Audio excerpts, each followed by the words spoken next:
ये हैं चेतन वर्मा।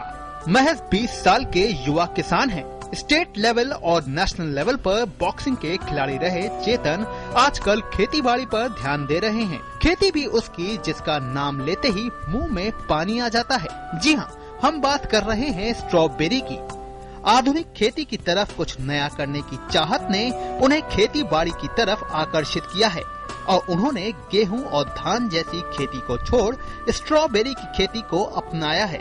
हैरानी की बात तो ये है कि इस नौजवान के परिवार का खेती बाड़ी से दूर दूर तक कोई संबंध नहीं, लेकिन इंटरनेट से जानकारी हासिल कर स्ट्रॉबेरी की खेती करने का इन्होंने निश्चय किया और गुरदासपुर के नजदीक 1 एकड़ जमीन ठेके पर लेकर स्ट्रॉबेरी की खेती शुरू कर दी। मुझे लगता है कि एग्रीकल्चर में जितना पैसा है उतना और भी कोई फील्ड में नहीं है और इस टाइम मैं 1 एकड़ की मैं फार्मिंग कर रहा हूँ और एक्चुअली मेरा ड्रीम ये है कि मुझे पंजाब में 100-200 एकड़ मुझे इसकी फार्मिंग करनी है। सो जिसके थ्रू मैं हिमाचल में अपना मैं प्लांट इसमें शुरू करूँगा जो कि strawberry crush, juice, jam, toffee, jelly. तो काफ़ी बड़े बड़े ड्रीम्स हैं मेरे इसको लेके फार्मिंग के लिए।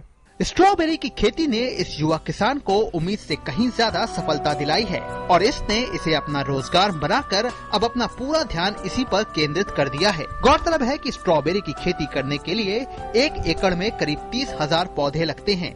पौधे लगाने का समय सितंबर से शुरू होता है और जिस पर फरवरी में फल मिलना आरंभ हो जाता है, जो लगातार मई महीने तक चलता है। एक पौधा 200 ग्राम से 1 किलो तक फल दे सकता है।